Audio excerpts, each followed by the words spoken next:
Sorry, just a bit interruption over there. Okay, so for tonight, Jun will sit down with Mustafa and Xia Yanguo. Hi, Xia. Oh, yeah, hello. Yeah, already.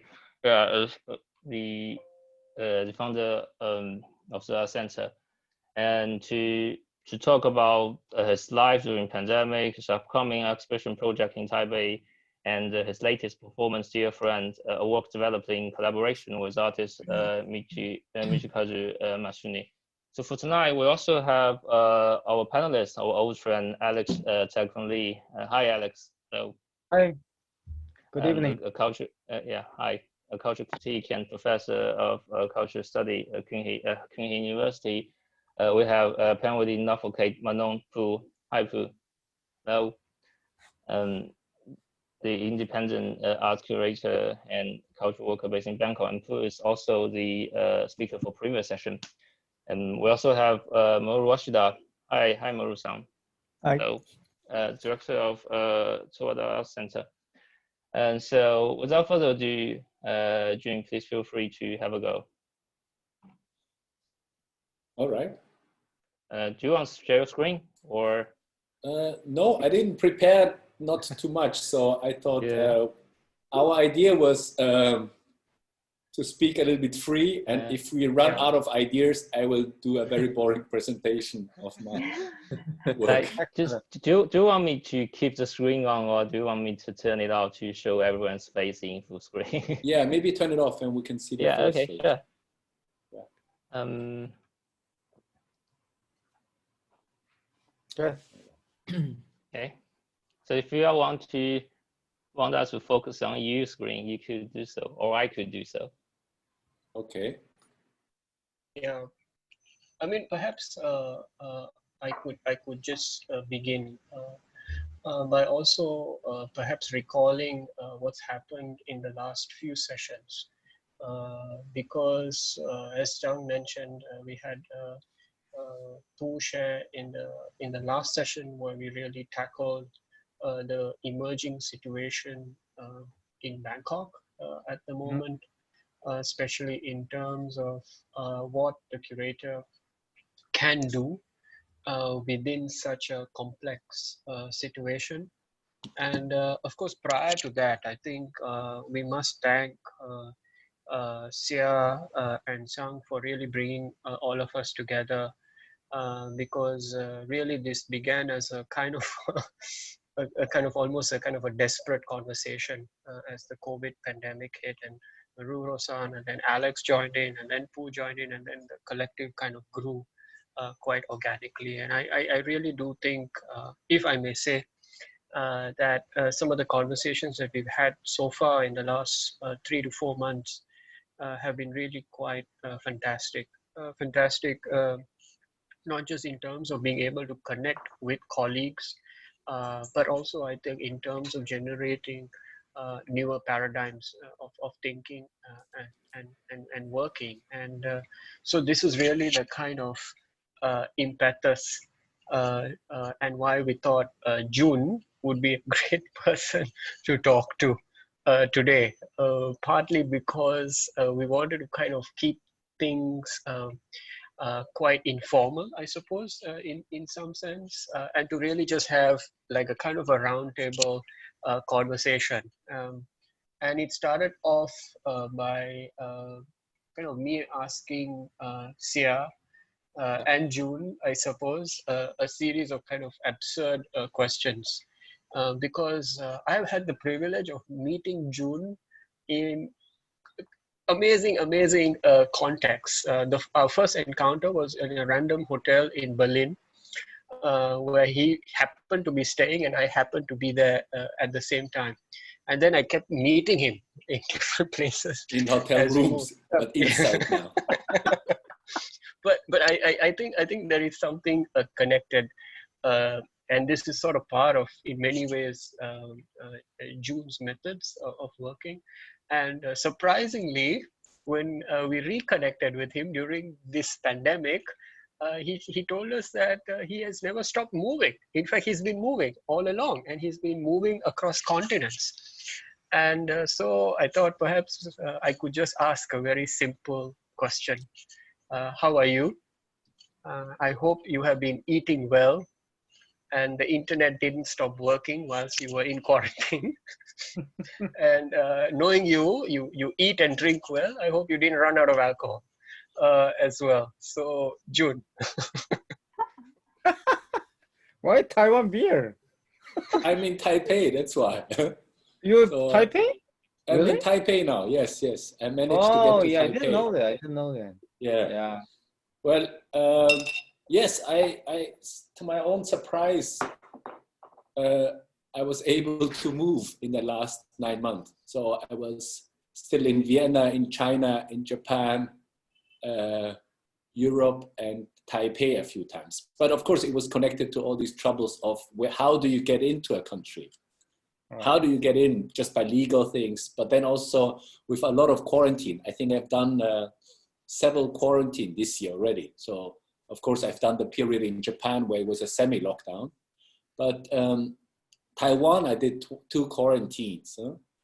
So last month when I got here, I did 1 here in this apartment. And the first one I did in June. And the interesting thing was in June, I did it in a countryside, which is quite of nice because you feel like on a semi-holiday, kind of like the background that Xia has now on his computer screen. That's that kind of, so it doesn't feel like you're stuck in a quarantine, but you're almost like just looking out the landscape and you feel like you are a lazy hotel room tourist, yeah. So this is the basic situation I'm in. And the reason for that is we're preparing a few exhibitions and that's why I had to travel, even though these exhibitions won't be up anytime soon. But this was one of the reasons why I had to go to Europe and blah, blah. But one of the things is, for instance, I went to Europe only for a meeting for 3 days. Huh?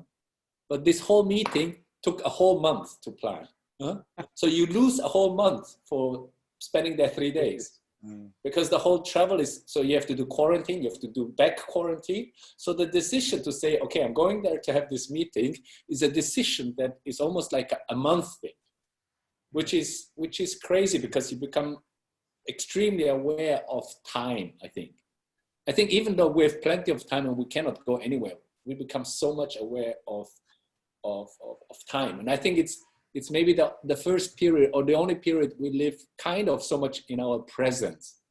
Normally you would plan, you plan like next week or in 2 weeks or the next exhibition or anything.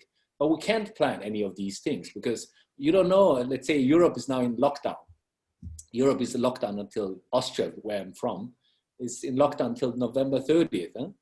So you can't plan anything to say, okay, let's do this in December or maybe in January. We don't know what is in January or in December. So I think it's for the first time that we're like pretty much like thinking about what is today, tomorrow, or next week maximum. Huh? But you can't even plan to say, okay, let's do something in February because we don't know how the situation will be in February. And I think this is a novelty, kind of, in this sense, yeah. So yeah, so I'm planning to plan right now all the from day to day. Yeah. You want me to talk more about my quarantine time? Sure. I know Meruro-san had a question earlier. Yeah, please. Meruro-san, you had a question earlier. No, go ahead. Oh, okay. Well, I think even though I think here in this quarantine, I'm in the middle of the city. So I'm in the middle of downtown Taipei. The worst thing was the whole 2 weeks was not to have any real, I think you suddenly notice to lack, not people, but more like the sunshine. You start to lack absolutely, I think, vitamin D. Yeah? And that's like, this is one thing. So you forget what time kind of is because you live just without any too much sun. I'm in the middle of the city. This is like a very busy area. And you only notice it by the noise of the people outside because from 6, 7 o'clock, these streets down there are filled. Huh? So there are a lot of bars and restaurants just across the street. And I hear them from 6, 7. You can smell all the restaurants and all the bars, but you're like just up there and think like, oh, okay, anyway, yeah. So that's something. That's something. I wrote down something. Maybe that's something we could discuss. Just one thing that I thought about this quarantine thing, and because especially just a few days ago, Austria got into a lockdown. And of course, in many places there's a lockdown, but it's interesting that in Austria or in Germany or in many places in Europe, none in China or Taiwan, you had demonstrations of people demonstrating against the lockdown and even, of course, mask silly things and these things. But I thought today, like within human evolution, everybody was trying to move on, to move to the next place, like build ships and then build cars, build rockets, build everything, trains to move on. So roughly, let's say, into the 20th century, everybody would be just the idea of moving further. But then at the end of the 20th century, we start to do something which is completely the opposite. We start to stay at home, our urge. So you have the internet, you can deliver everything, you can add Uber Eats, you can buy your books by Amazon. You can, you don't need to go shopping. You buy everything. You don't go to the cinema. You do streaming. What else? You don't go to the restaurant. You can order it. You can date online. You know, we are doing online thing. So then suddenly there's a tendency, everybody from moving, just wanting to stay at home. So the idea of staying in the apartment becomes the ultimate goal. So we've been trying for the last 20 years, just everything technologically to stay at home. And now this lockdown comes and everybody gets a panic, And people start to go on the street to say, well, no, don't close the cinema, don't close the bookshops. But nobody's going to the cinema, nobody is going to the bookshop anyway, which is like a strange paradox yeah, I think, and this lockdown situation, this virus makes you kind of aware of this lockdown thing. Any take on that? Yeah, I have a question, Jun, because everywhere you go, we have known each other for years, and everywhere you go, it seems you have done a lot of research to know like, where to go, where to eat, where to drink. Yeah, every time when we met, and we just follow you. So I think I just pretend to know where I go and where I eat. I think I have no idea. Yeah. And life also is just pretending. Trust me. And also I remember you have work a short film about forgetting and remembering, and Yes. which you provide perspective, combined like a familiar and unfamiliar perspective to look at Taipei. And I think also you have a sense of like a space and place concept. So I don't know, and during the quarantine and also in the new normal life, and academically, seriously, what's the place, this concept to you? Because normally when you talk about place, you talk about the past, the present, and the future. But now, in all the time, seems like combining together.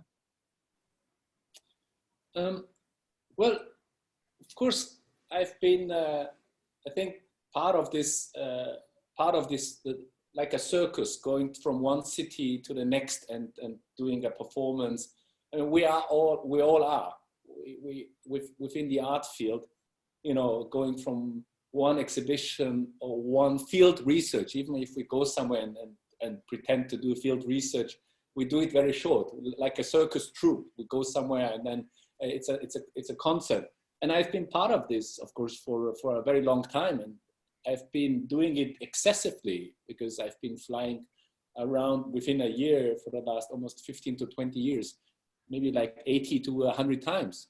And I live in 3 cities, of course. I live in Vienna, I live in Yokohama, and I live in Taipei. And you stop realizing, in fact, of course, if I have to admit, it's not something I'm proud of. I mean, of course, you lose a sense of appreciation of these places because you're so used to the constant idea of just taking for granted to go somewhere else. And having the privilege to walk down in the city of Vienna, go to cafe, and then be in Japan then a week later or something. And I think this is besides all the climate problems that through this movement we all create. But I think it's something that I became very much aware of, not only through this period of time, but of course it's the first time in my 20 years that I've been in one place more than a month. It's the first time to experience 3 months in one city. So that's something I try to reflect, and also I think we can talk about it later, but it's something that I'm concerned with right now in everything I do, also in context of my art projects, or even just my projects, whether it's art or not. Yeah, it's something definitely I think I've been thinking for quite a while. Yeah, and that's connected to some of the projects I'm working on. Yes. Yeah, because I think Junda is, I mean, that's a kind of a fantastic way, perhaps, to lead into a question that I have, which really pertains to an exhibition that you're currently planning, right, in Taipei, and it too, in a sense, I think, as a project has. I mean, this is a characterization. Perhaps correct me if this is not the best way to describe it, but it too has stopped or refused to stop moving, right? And evolved into something else now. Do you want to talk a little bit more about this and the entire process, the curatorial process? Because obviously it's in collaboration with the curator, right? And as far as I know, the curator is unable to travel to oversee the installation in the formal sense of the word, right? So then what happens to this format of the exhibition? Well, let me say it in a bigger context, maybe. I was saying that we're part of this, like a hamster in a wheel that is constantly spinning.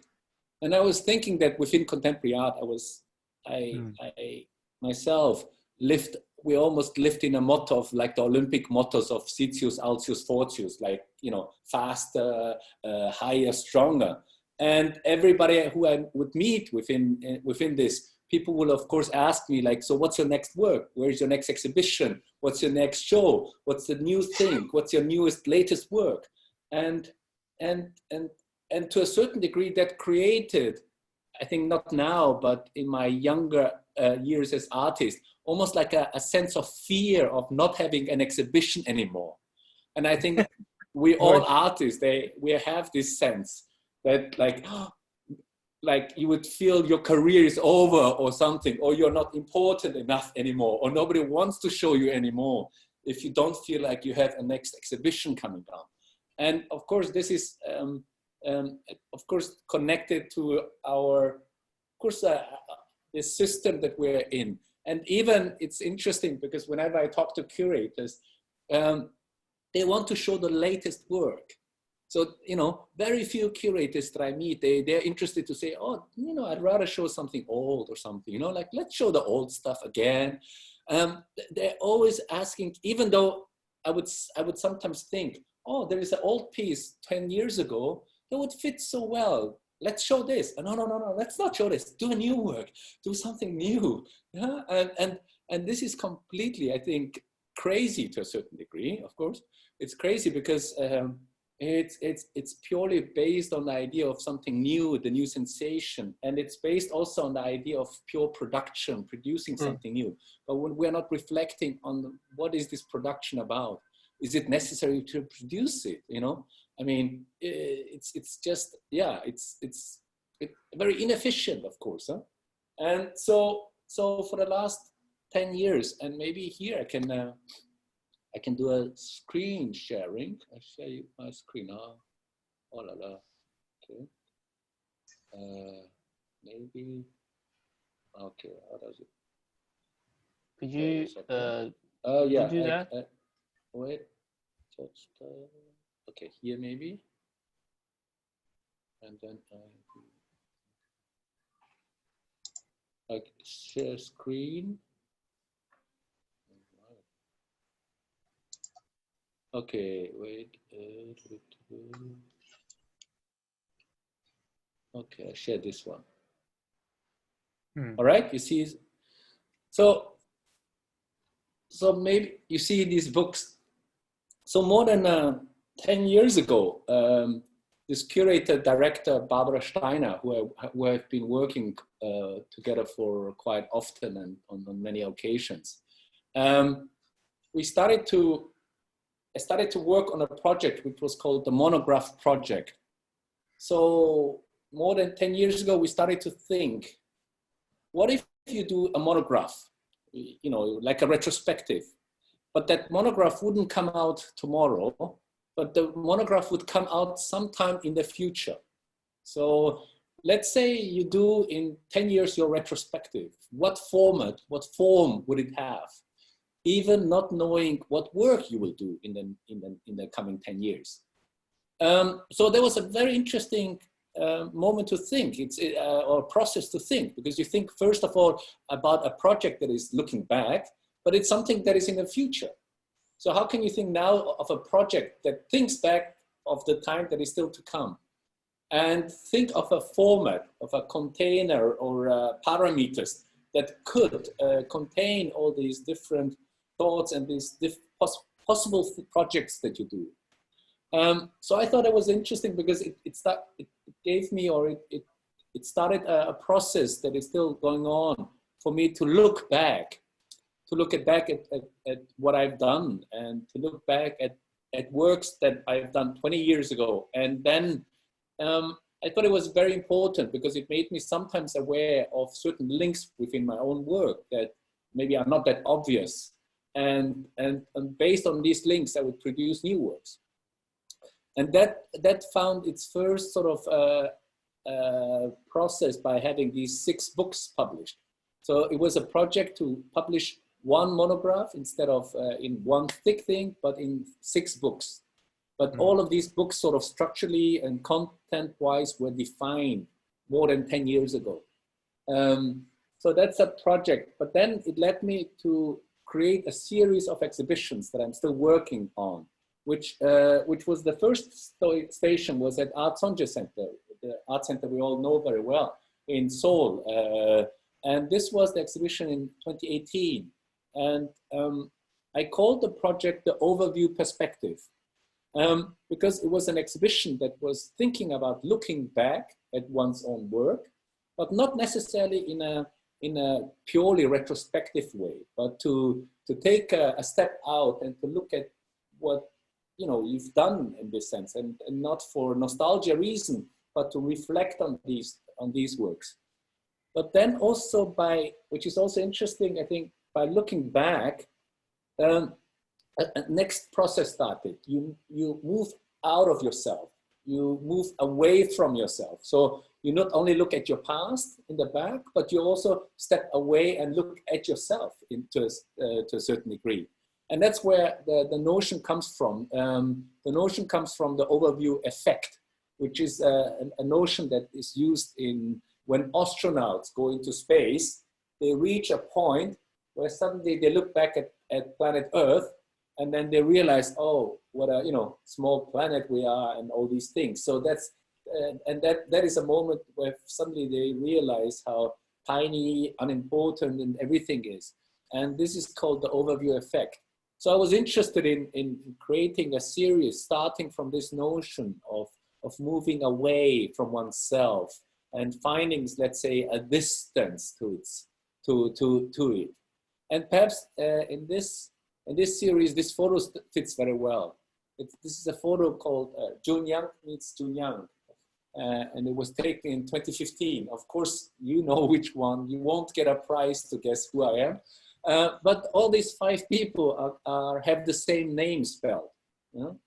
So and we found these 5 people in China and took 4 of them and took a photograph. And of course, and this was the only photograph in my exhibition hanging there. So the wall was completely white. And on the wall, we had a small photo saying, Jun Yang meets Jun Yang. And of course, you know which one I am, but for the normal, regular audience, it's not clear which one I am. So, so the uniqueness that is connected, of course, us being artists or art, the uniqueness, the genius, the singularity, the unique one, of course, with this photograph, you just destroy it, you know. So from there, this exhibition was, is, like I said, is a process of several exhibitions. From there, it moved on last year to the exhibition to Kunsthaus Graz, which is a museum in Graz. This was the installation. But in Graz, we took it, of course, one step further. Not only did we show, of course, these photographs, but I was interested in questioning questioning the idea of the singularity, the uniqueness, the singularity of a person, of oneself in this sense, by inviting other artists. So looking back, or looking at myself in a retrospective, was not only to say, okay, here's Jun Yang, but then also to look at the persona or the brand or the artist, and also to question the artworks. So we had artworks that were dealing with me as a person by art, like by Koki Tanaka or Yuki Okumura or other artists or collaborations. And on top of that, I spent a lot of time and money to find a painter in Los Angeles, San Francisco. So this is the painter, and his name is also Jun Yang. We found him, and I contacted him with all seriousness. I said, well, there is this museum in Kunsthaus Graz, and it's a huge museum, it has 3,000 square meters, and there will be an exhibition called Jun Yang, and I would like to invite you that it's your exhibition as well. So it's your exhibition and my exhibition.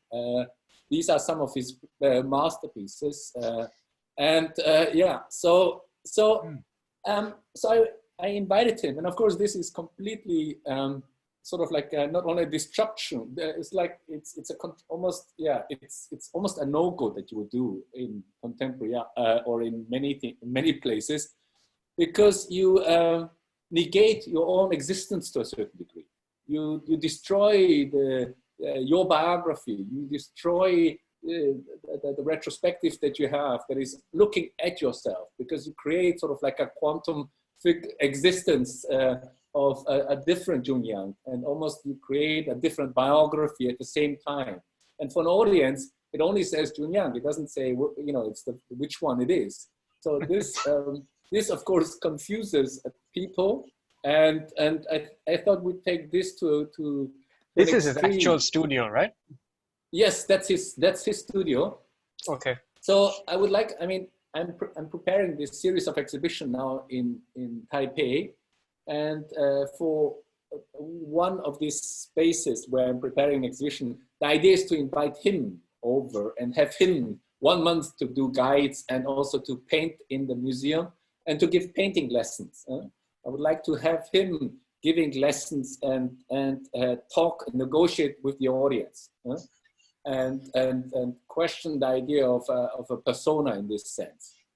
So after Kunsthaus Graz, we wanted always the exhibition to move to Taipei, and so I started to negotiate and talk to a few museums, and then in the end, a Museum of Contemporary Art, the Kuandu Fine Art Museum, and wanted to show this group this exhibition.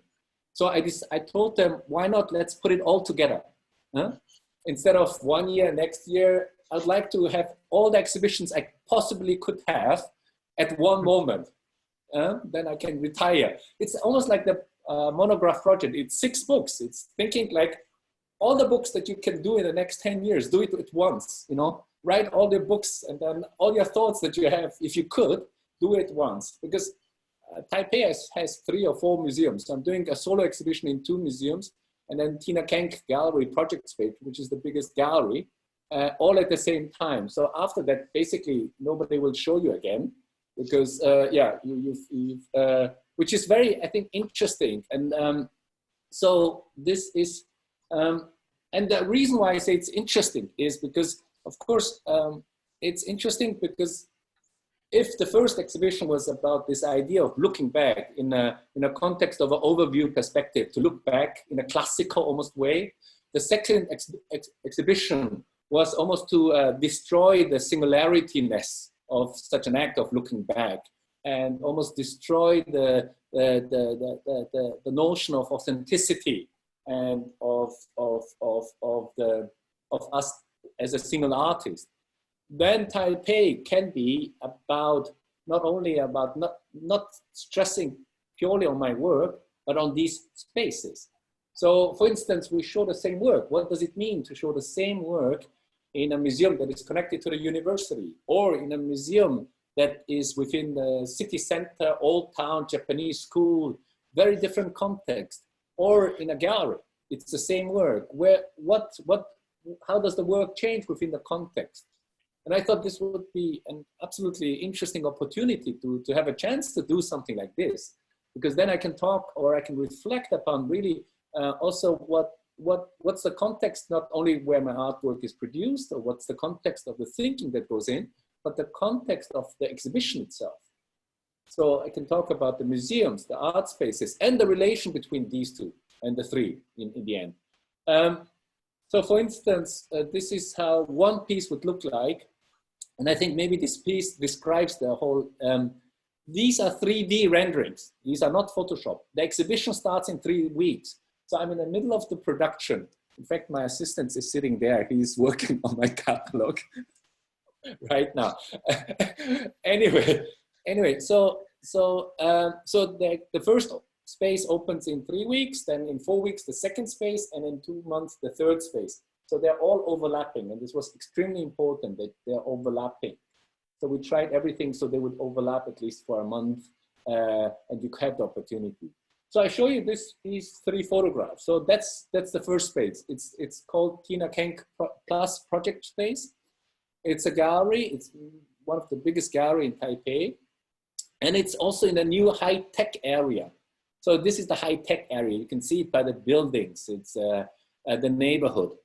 The second this is the second piece, photo, which is the second art space, which is Kuandu Fine Art Museum. It's in the north of Taipei on a hill, beautiful area, and it's part of the biggest art university. So it's a very, let me say, discursive space, the space of education. And the last space is MOCA Taipei. MOCA Taipei is in Old Town Taipei, and has, was founded as a Japanese school built in the 20s or something. And then it became City Hall, and since 20 years, it's an art museum. And maybe besides the building, this is of course 3D renderings, but you saw something outside, which is on each of the building, my name is written very big. As big as the space could hold. Huh? So on, let's say on this one, my name is written in traditional Chinese. Taiwan has still the traditional Chinese. So this is Yang Jun, the name in Chinese characters. It'll be 3 meters big outside the museum. As a single show, as a single or solo exhibition, this is the most direct thing you can do. And also having the traditional Chinese, it claims something like the authentic person, the real person behind. But of course, in the exhibition, there are other artists as well. So this is, of course, negated the moment you walk into the exhibition, you see 20 names of other people. So it's almost like a wrong promise. It's almost like a misleading, this is the image. So this is the traditional, authentic, let's say, Chinese name. On the gallery facade, we have my name written in Latin letters. And of course, this is like a branding. What does a gallery do? Gallery sells, the artwork becomes a commodity, becomes a product. The artwork is out of its context. It becomes free of its context because sometimes they only show half of it. It's there basically out of, it's a brand. It's like Louis Vuitton, whatever, Dior. So this is the name, of course, people in the art world know me. If I say Yang Jun and I show my Chinese name, nobody knows who I am. But this is like the brand that is there. But on purpose, we will not show any finished artwork in the gallery, on purpose. We show models or something else, but that's a different question. So here we almost create sort of this branding, the name on the facade. And even though there are other artists going to be in the same building, mine will be the biggest. So yeah. And then the last one is MOCA Taipei. And here we will have the name in simplified Chinese. Simplified Chinese is the Chinese that people write in mainland China. And this has to do with a political thing, of course. Within Taiwan, this is a signifier that mainland Chinese, People's Republic's Chinese artist is in there. So it's a very lauded political, not statement, but a piece. Within a building that used to be City Hall and a Japanese school, you have suddenly this Chinese name in there. And this has also to do with the history of this museum. For the last 10 years, they were accused, or there was a discussion, or let's say a heated debate, that the museum would show too many mainland Chinese and therefore please too much, in a diplomatic sense, the Chinese community or the Chinese government. So I decided to put my name very big on it. But as you can see, some of the letters are missing. My first name sign is not finished. And the reason for that is that in MOCA Taipei, most of the works are group works, collaborations with other people. So it's not about my single authorship artworks. It's about works that I did with Japanese artists, with Austrian, German architects, and so on. So the singularity disappears here completely.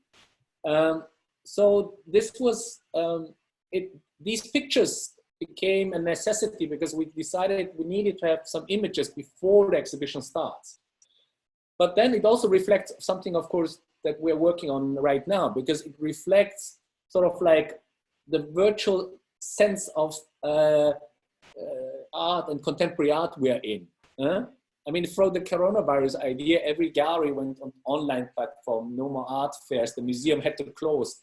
All these digital platforms were built up. So I thought this would be an interesting thing to reflect. So for this exhibition, we created almost like a lot of scenes of the exhibition virtually. So these are computer renderings, and they look like bad computer games, role games, and so they look like bad computer games of each of the exhibition venue. And this also has to do because the co-curator, Barbara Steiner, she can't come, so I have to organize an exhibition completely on a virtual scale. But of course, it is real because it's opening in 3 weeks. But basically, even though it's opening in 3 weeks, we've been basically purely working on an exhibition purely virtual by creating constantly these renderings and working on a SketchUp level. So almost now that I have all these pictures, honestly, if the exhibition gets canceled tomorrow, I don't care to a certain degree. It doesn't matter.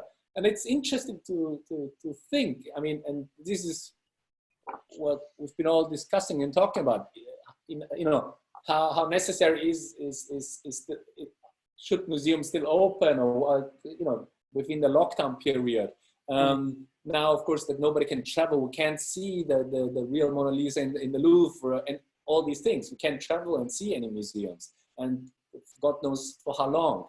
So I thought it's also for me an interesting statement within exhibition, not only making today, but also within the idea of the virtual and the real. But I think it's nice then to go to the exhibition. We will see all these, you know, 3D renderings, but then also see the real thing. And then to have that sort of divergence, this little difference between the virtual, the digital, and the real thing. And then, you know, you might ask, is the real still necessary, and so on. So this was, yeah. So Jun, maybe let me just try and push this before, you know, we can also take questions from the others. Yeah. But this sort of connects to how the conversation started, right? Because there is now, even pre-COVID, you know, there was this assumption, you know, eat more, consume more, grow more, progress, right? Move faster, make faster, And a lot of this, at least within the kind of art world, I suppose, right? There was this sense that it was all about a brand, right? That you carry this brand, that you are the brand, and in a sense, so much of it was based on this kind of simulation, right? That you're constantly going through the simulation of the artist, the exhibition, the museum, the curator, and somehow the moment COVID struck, and this is my question, right? That has this kind of simulation that so much of the art world was going through, at least the cosmopolitan part of the art world, right? Because large parts of the art world, at least the global art world, if one is to take numbers, don't really move, right? It is a very small percentage of the art world that actually moves so much, right? Whether this simulation was disrupted or the simulation just got, it went into overdrive. You know what I mean? So for instance, like when we observe museums trying to create virtual galleries, you know, most of it was horrible, to be honest. But somehow there was this need, right, to generate, right, and go into overdrive. So I wonder if I can ask you, and I know Alex would also have a lot of thoughts, because obviously the word simulation has been theorized and debated to death, right, amongst kind of post-structuralist theory as well. So just kind of maybe to ask this question and see what you think about it. And perhaps maybe Alex, Meruro-san, Sia, Poo, you guys can all come in, yeah. I just want to, for this project, just to wrap it up. It isn't completely, I felt in an overdrive. And also to maybe art exhibitions and contemporary art are maybe some of the most inefficient things. We are showing 70 artworks in this exhibition. So if I would be shipping all of it from all over the place, the cost of the shipping of airplane cargoes and ship cargoes coming here for 2 months, and even woodwork we produce a huge amount of things, and everything gets destroyed after 3 months. It's all thrown away. It's a pure vanity thing, an exhibition. It's pure vanity. It's vanity about spotlight at one person. It's vanity to spend 100,000 euros to build something that is only basically kind of a masturbational thing, yeah? And it's completely, it's an overdrive. So we at least made a decision that we are almost shipping no work here. So because of that, out of the 70 pieces, I think more than 80, almost 90% of the work has to be kind of built or simulated here. So there is even the question of what is the original completely does not matter in this exhibition. So we're building some pieces, we're just building fragments. Some are virtually just renderings. Others are reproductions where it doesn't really matter. And even in fact, the whole thing is, it's more an idea to try out or to do one thing. But this was one of the main decisions to say, basically we are making architectural drawings and art drawings and guidelines how to build it. And then even if somebody buys it, there's almost nothing really to buy. They get a instruction of how to build it if they really want to build the things in this sense. So it's something I feel also kind of very bad about, because we are producing and building things that gets taken down again after 2-3 months. Yeah. So this is, of course, we try to solve it on a creative way, and also try to think what can go where, and how can we reuse the things that exist in the museum already, that reuse the pedestals that are there, and reuse as much as we can. Yeah. So sorry, but this was something just to. I got 2 points. One your work strikes me is quite interesting. Because you know, actually your work, you didn't actually intend, you know, to show the, you know, this truth of contemporary art, but quite unconsciously revealed, you know. Mm-hmm. In my opinion, actually what's happening at the moment in terms of this kind of COVID pandemic situation, definitely revealed the truth of the meaning of art, true meaning of art. You know, as you said, it's very classical definition of art. That means actually Jun Yang and then such a, you know, old guy already actually, you know, declare and clarified. Art is nothing else than a kind of institution. It's a museum, and then, you know, the government funding system, and university and gallery, and the whole kind of network, you know, dealing with this kind of art exchange of artwork. I think actually you know, this kind of situation proved that the art is a kind of institution. That's why when the institution stop doing, you know, their work, and the artists, you know, wouldn't find out their own place. That means it revealed very actually the, you know, the disturbing truth of contemporary art. Contemporary art is nothing like the quite, you know, actually the pure, you know, the dimension of artwork, but rather, you know, kind of, you know, the institution, you know, the dominated, you know, whole this scene. But this is very dark side of, in my opinion, actually the COVID, you know, situation, in the concerning this kind of question, and the concerning of this kind of artwork. Another one is another point is as you show that artwork is kind of, you know, the work. That means technique. You know, you use the technique. So in my opinion, the sense of place in the, what I mean, actually our mobility stuck. Mobility doesn't work, and we cannot travel. We cannot get over the, you know, nation state border. And as you said, if you wanna travel around like, you know, that we did in the before, we should sacrifice our own time, you know. But anyway, just thing is that you actually create your own, you know, space by using this kind of technology. Is a virtual, you know, whatever called. Of course, as a museum in Korea try to build up this kind of virtual museum because they want to spend their money, all right?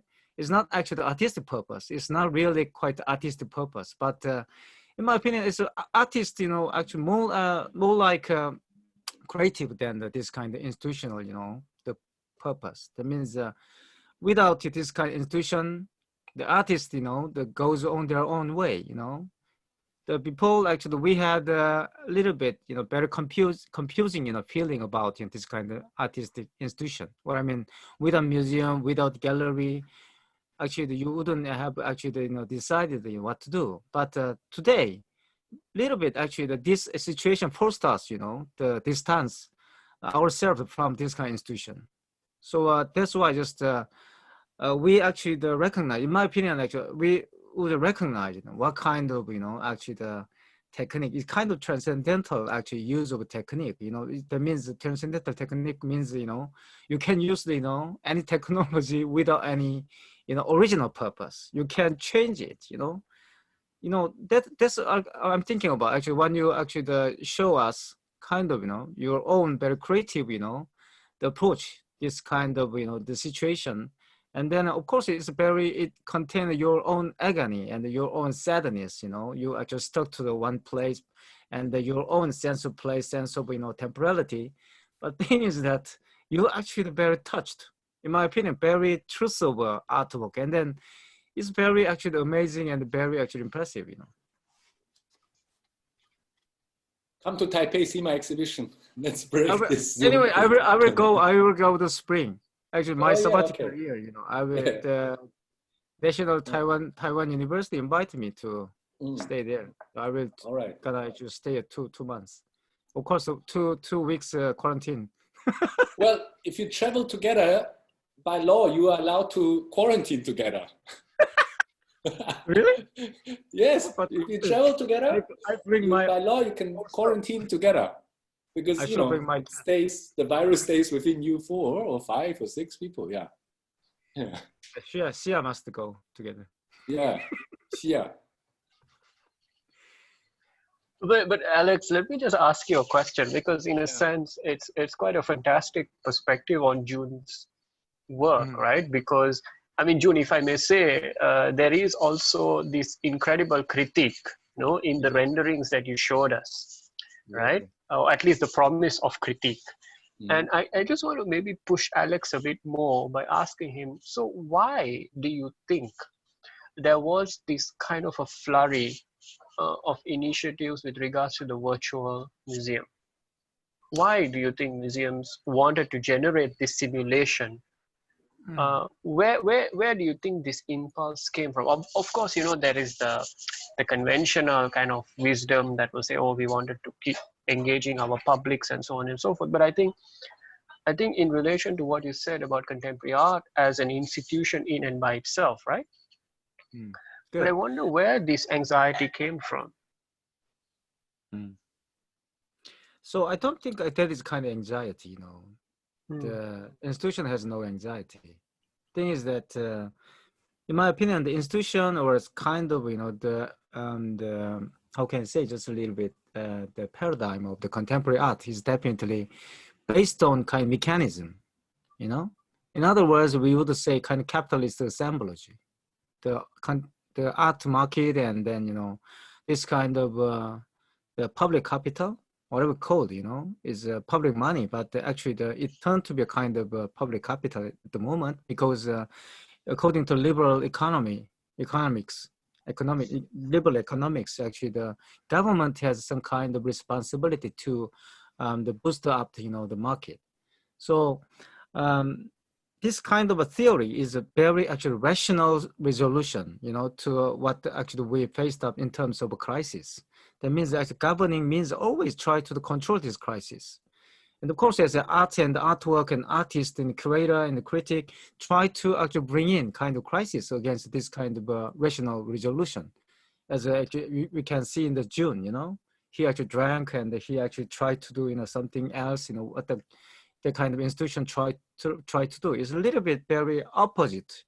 We want to go to the opposite to what actually such a mechanism, the drive actually us forward. So that's why always the mechanism is based on such a rational resolution. That means a necessity.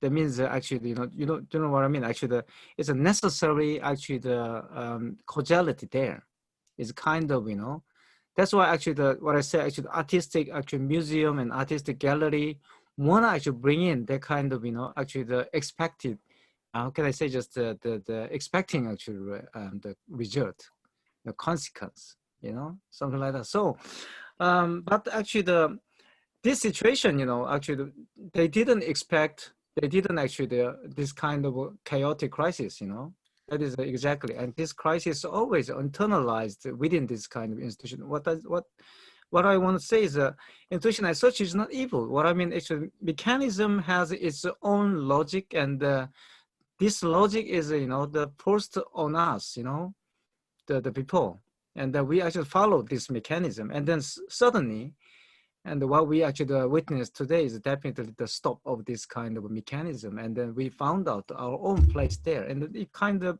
personally, actually, we might be shocked, by this kind of empty, the space. But we try to actually fill out, as Jun did actually kind of, try to find out. So virtual and the museum, and then this kind of virtual exhibition is, in my opinion, sort of habitual actually respond to this, what we experience in terms of a crisis at the moment is a very habitual one. It's not really new one, but it's a kind of the repeat, reiterate what they did, before this pandemic, because you would remember that is an algorithm, actually the AI, lots of actually such, the post, revolution, many actually the business, terms already actually get into this contemporary art scene. So, but it's a kind of habitual actual reiteration. But in my opinion, it wouldn't work, very well. That means the exhibition does not mean a kind of virtual something like that. It's sort of, they must create their own architecturality. What I mean is like a media. That is actually the role of a gallery, but it doesn't work at the moment. So we need a more like creative, intervention in this kind of situation. Yeah, let me just add something very practical to your question, Mustafa. I think to a certain amount, I think it's also they're afraid that they become irrelevant. Many museums, and this is what I experience, you have a lot of museums in Europe or in China and everywhere. And within a crisis, the question is, do you need these places still? What is the function of these places, really? And I think what is the mission? Is it, and we've taken this all for very much granted. And I think to a certain amount, it's also they are feeling that they become obsolete, or the system they represent becomes obsolete. And to a certain degree, they do become obsolete now because, for instance, most museums are closed in Europe, and they still have the whole machinery of the entire museums, but they won't be able to sustain themselves. And the question then becomes, I mean, not that I say we should close them down, but you must question, or you must ask the question, are they necessary? And in what amount are they necessary? Is it necessary that we're doing so many exhibitions?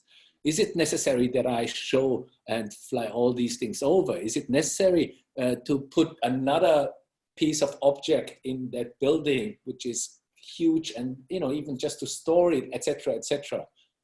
What do we do with that? For instance, one artist that is part of it, and he said, oh, he wants to print it in Europe because that's where the finest printing is. And I said, well, of course it's the finest printing in Europe, the most beautiful one, but to ship them over to here, and then he wants to frame it here. And I said, what are we going to do with this afterwards? For showing once on a wall, and I thought, I was teaching in Bangkok. I was teaching in Bangkok also this year, and I was teaching the graduation class of art there. And we had to prepare an exhibition. So I went into the gallery of this university, the gallery. So you had constantly a few huge air conditioner blowing constantly cold air. Because of course in Bangkok it's 40 degrees. The windows had to be closed. I think this one room was sucking more energy than the whole university campus. So exactly. What's the point now for us to create these photographs that we have to frame and then hang it on a wall for 2 months? Because any other photo, if you don't turn on the air conditioning, the photo will start to, mold, and it will be, And I thought, perhaps there's a sense of a different contemporary art production. I'm not saying that the notions and the concept we are thinking they're obsolete, but the question of the production and the preservation of these production, this is something I think that should be questioned.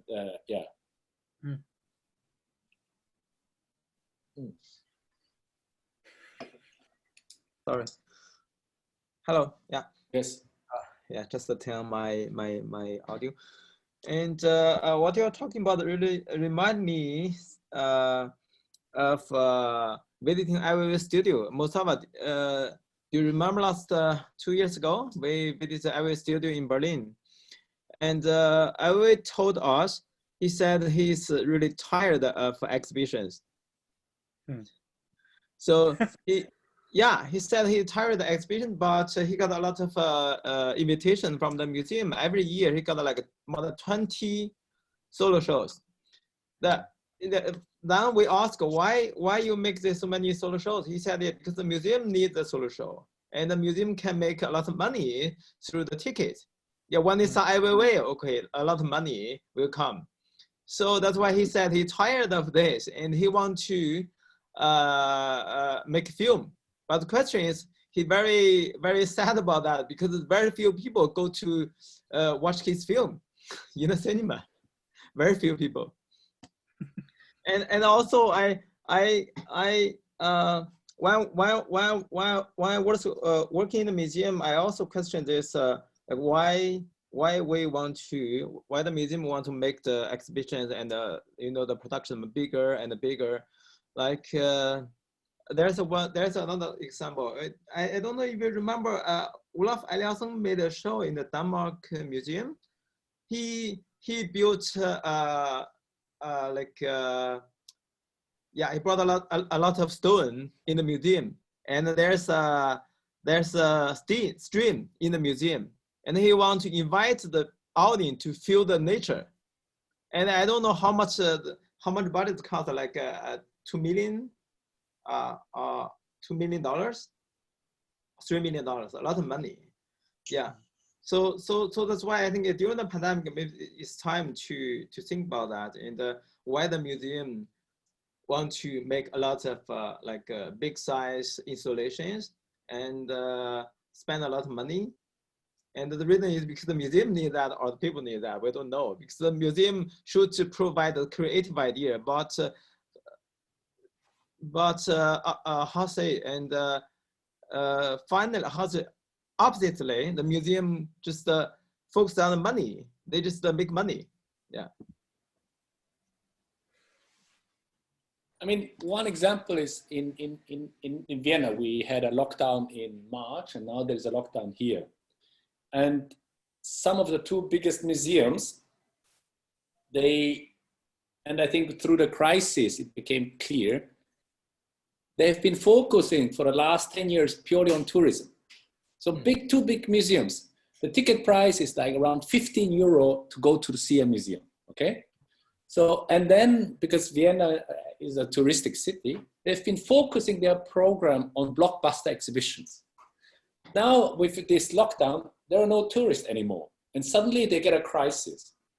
So, but instead of for them to reflect upon their mission, why they exist in a city, and to maybe think about what is their relationship to the city, and not only catering to, let's say, exchangeable anonymous group of people who will be anywhere, anytime, and they started to complain and say, oh no, we should not, and blah, blah, blah. And they were the first one to complain about the city to be locked down.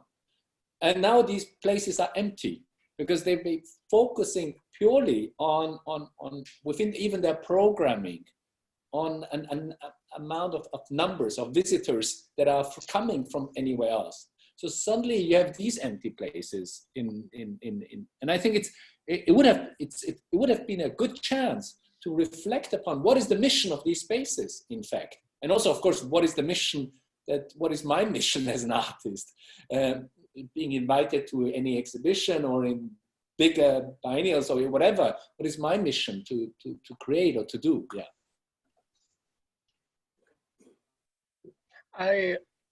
I perhaps want to respond to what Jun said with a question for Pooh. Because Pooh, during the last session, right, I asked a rather unfair question.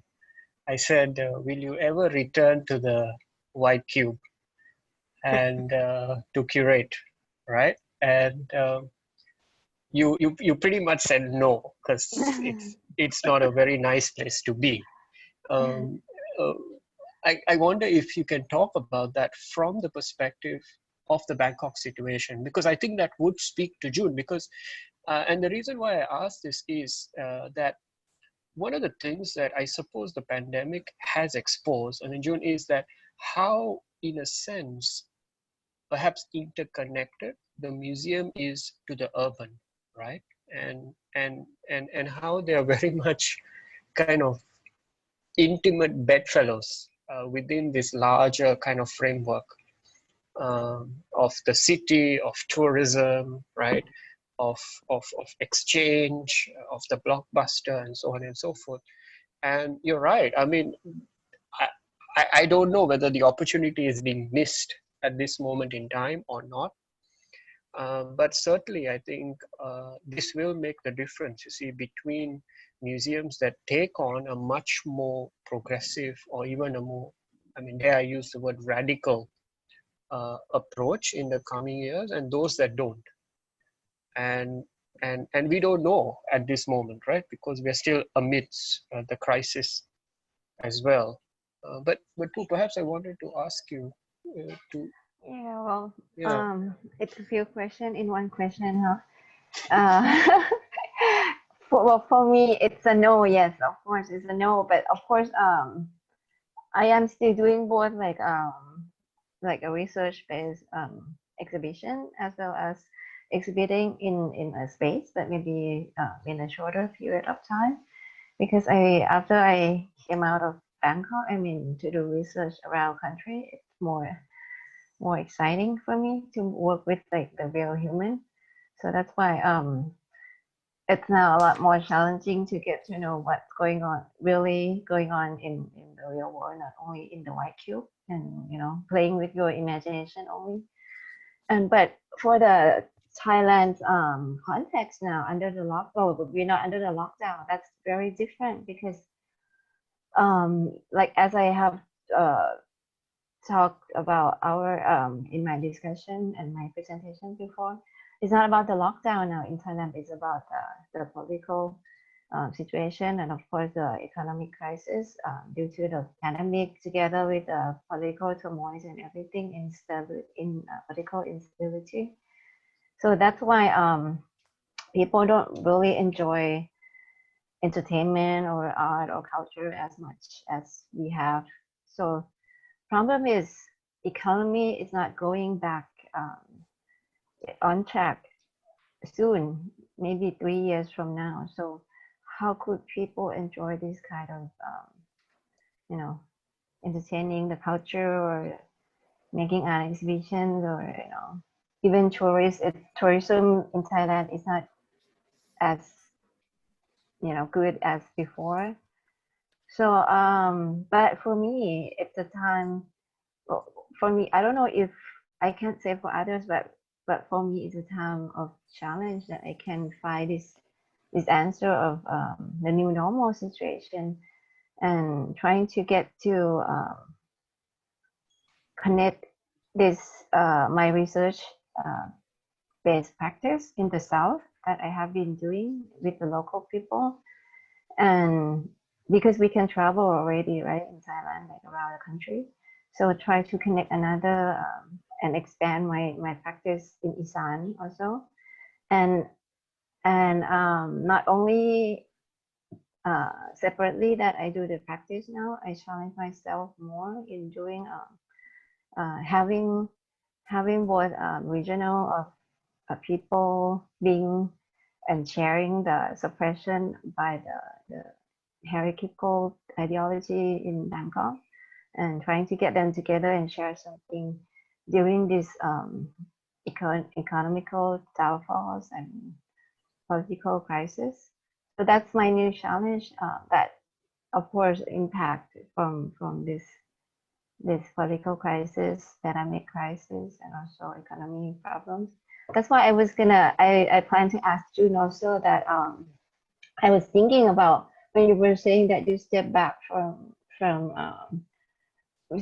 step away or move away from being yourself in a certain degree, and of course questioning the idea of personal. Is there any new challenge that you can project your future work that can connect this stepping back and the virtual world of exhibiting, and if something is not going to change soon in your next future exhibition, or working with other people, or if you might find like a new value. To be honest, it sounds like retirement plan, but but no. with this project, having all this exhibition together, I'm trying to cut down on exhibitions. So to me it is a statement that, not that, I mean, it sounds silly, like I'm not a professional football player to say, okay, this is I'm retiring, and no, of course we are artists, so how shall we retire? But for me, it's also an act to if you do it all at once, to overdo it and to make it so obvious that I'm planning not to have too many exhibitions in the future, or in the near future, because I don't see the necessity, to be honest. Of course, if there are interesting works, but I don't really see the necessity. And of course, there are many necessities. There are economic necessities, but blah, blah, blah necessities. But as just producing new work, a new exhibition, or a new a project, I don't see the necessity at all. At all, to be honest. What about I don't see the necessity why I should. Let's say I've shot, let's say 5, 6 short films, and people say like, oh, you're not shooting any films anymore, simply because I don't see a necessity. What, you know, to produce a new short film. First of all, there is no financial background to have here.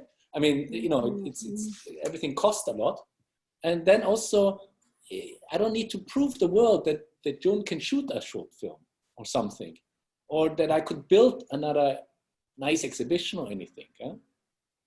By the way, how much time do we have? Not that I have to go, but I would like to otherwise read out something to you guys.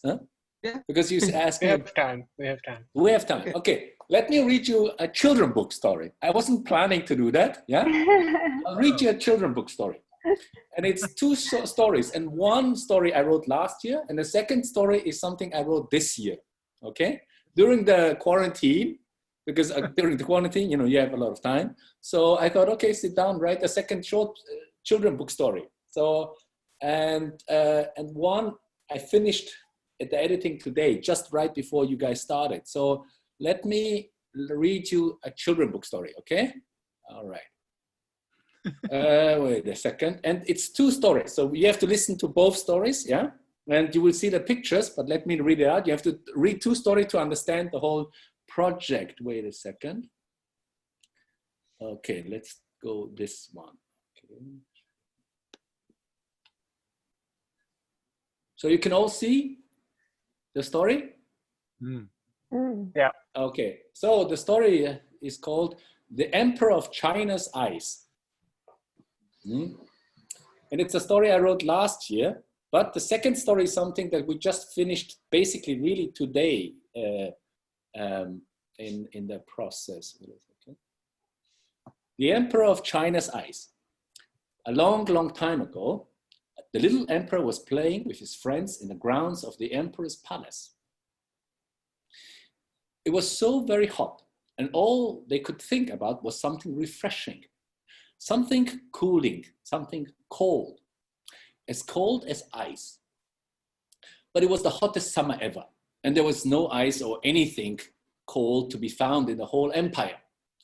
Oh, how very nice would it be to have something like ice right now? He summoned all his advisors, scientists, mathematicians, astronomers, engineers, artists, and his cook. These were the wisest people in the empire, and they knew everything about the universe and all its elements. They could explain everything. Why the sun rises in the east, or why it is dark at night, when it was best to plant the rice seeds, or how far a stone would fly if you threw it. They could build the highest towers, shoot fireworks in the sky, and create the most beautiful and mysterious paintings. If there was anything or anyone in the empire who could make anything possible, it would be these special experts, just by dreaming, imagining, and thinking. And the cook, he was the emperor's favorite. He could make the most delicious dishes, leaving him and his guests in awe and wonder. Summer passed and autumn came, and still no solution was found. Then winter arrived, and the lake in the garden froze over. Looking at the frozen lake, the wise men and women all came up with a great idea. Together, they dug a pit and constructed a large wooden box. They filled it with frozen ice from the lake. Then they buried the wooden box and put a flag in the ground so they would be able to find it again later. Months passed and summer came again. Again, it was hot as ever, and the emperor and his friends were playing in the garden. Everybody was so unbearable hot and sweaty when suddenly the cook arrived with a bowl of something that sparkled like crystal. So here's the cook. Ice! They had taken the wooden box out of the ground. Some parts of the ice had melted away, but most of it was still frozen. Then the cook shaved the ice, mixed it with fruits and sweet syrup, and created the most delicious dish one could ever wish for. The little emperor was so happy, and everyone was amazed. And they all celebrated together. So anything was possible, even ice in the summer. But now comes a point to tell you the second story. And this has to do with something we discussed about efficiency and about creating artworks. So the second story goes here, right? There is a story about. But then this is the second story, and this has to do with our theme today. An artist buried 1,000 kilograms of ice in the ground. An artist, his name was Jun Yang, was invited to create a new work for a sculpture park. He went there and looked around. He saw a large number of huge sculptures. They all looked very heavy, like statues and monuments. Many of them were made of stone and steel, so they could stand outdoors for a long, long time. Some of the sculptures could even move, powered by wind or machines. And all of them were very impressive. They had been made by famous artists. What kind of sculpture should I make? He wondered. He did not want to add something that would be there forever. He did not want to put another big, heavy object in a park. There were already so many of them. Perhaps something more playful. Perhaps something that changes, or something that disappears, or something you could take home with you, he thought. Then he remembered that many years ago, he visited the Forbidden City in Beijing, where the Emperor of China used to live. There he had seen a big box on a display case with a sign that said, "This is the Emperor's ice box." He wondered, an ice box? How did it make ice without a fridge on a hot summer day so many years ago? He started to do some research. He looked it up in books, searched the internet, and went to see the collection of the emperor at the National Museum in Taipei. And finally, he understood. Aha, this is how they did it. A few weeks later, he went back to the sculpture park and suggested, let's try it out. Let's dig a pit and bury 1,000 kilogram block of ice in it this winter. Then next summer we can open it and see how much of it is still there. We will do that as the same as the Emperor of China did all those years ago before fridges were invented. This block of ice is my sculpture. In contrast to the other sculptures, this one would disappear again. After it's gone, we will have to imagine how it was, like a story or a myth about something that happened a long time ago. And then when people visit the sculpture park in the future, they will perhaps talk about it and say that many years ago, an artist buried an enormous block of ice, as big, as heavy as these other sculptures, made of stone and steel, but this ice block has melted and no longer exists.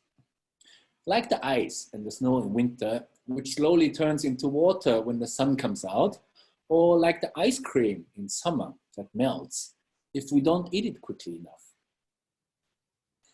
Jun also wanted everyone to remember this story about his sculpture and about how ice was made in the past. So he asked his friend Yuki to help him. And together, they made this book. Ba-bam, that's it. Nice autobiography. Right.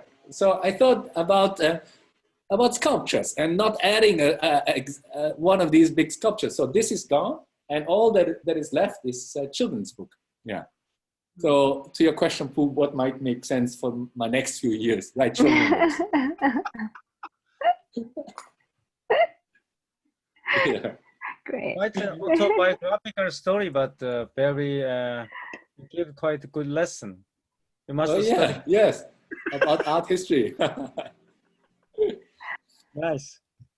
All right, thank you. Yes. I can read all sorts of things into that ice. Yes, all right. But of course, this is a true thing. There is this thing happened, of course, in Austria. Yes. I wonder whether June, Sia, should we take questions from the floor if there are any? Yes. Yeah, may I ask? Meruro-san, you want to? The Jun story reminded me about Japanese artist group High-Red Center's institutional critic artworks in 1960s, and it's first they did a solo exhibition in a gallery, but no audience appeared to the show. And they noticed that it is not necessary to hold an exhibition in a real space. And then they sent only the invitation to the art people, but in the really there's nothing in the gallery, or they put the advertisement in the art magazine about their solo exhibition. But even if the audience went to the place, to the venue, there's nothing happened. And so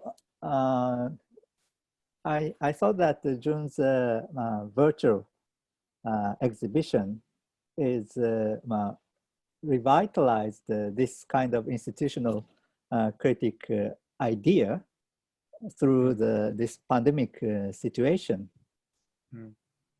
And so that was the interesting point for me of the Jun's project. And so this is my opposite idea from Shia's comment about the blockbuster exhibition. But Jun's nobody go. It reminds me the very young artist who gathers no audience to the gallery, and then what is the art, real art, is necessary or not, and the show is only in the advertisement or only the frame of the exhibition. And but this is my comment, and my question is, do you think any link or relation to this kind of institution critic artworks in the 1960s? Well, there are a few layers. First of all, thank you. Xia, trust me, it might still be that nobody is coming to my exhibition. So even if I open, but we took, for this exhibition, it was extremely difficult to convince all spaces that almost everything we do is part of a project. So for instance, these are the 3 invitation cards to the space. And we had to convince them that they have to send it out together. They are not sending out each of their museums, but it's a package that they have to send out. As simple as it sounds, for a city museum and a governmental museum, with including a gallery's sort of invitation card, is an extreme challenge to them.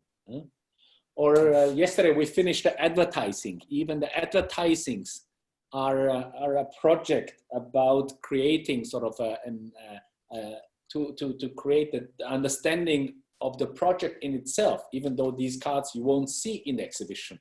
It's trying to think. So I absolutely think it's a beautiful thing. You mentioned this group of artists in the 60s in Japan. And I think it's certain amount of it is of course thinking of it today within our time and situation that we are in. Yes. Yeah, Jun, please send your invitation to me. Yes, I will. Yeah. Okay.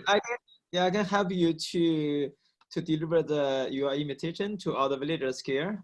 Yeah. To all the villagers. We have 20 people. But I have a question for Meruro-san actually, and maybe Jun, you can respond to this as well. So the kind of institutional critique, right, that let's say Higher Ed Center initiates, right? Yeah. It is also kind of born from being outside the institution, right, in a sense. Yeah. So in Jun's case, it's interesting because the artist is present as well. Does it, what sort of an institutional critique is being generated here when, in a sense, the institution agrees, despite the challenges, right, as Jun described, to send all three invitations together, right? So then what is this new form of institutional critique? What happens when the institution is able to co-opt the critique? You know what I mean? So it's like, oh, you want to break down the wall? Yeah, sure. Let's do it together. You know, here's a hammer, and I'll pick up the sickle, and we'll just start chipping away. So, in a sense, what's happening to the institution is the institution entered a very advanced state of capitalism, where it is even co-opting the critique. You know, so the possibility of critique itself is negated, in a sense. And this is just a question, perhaps.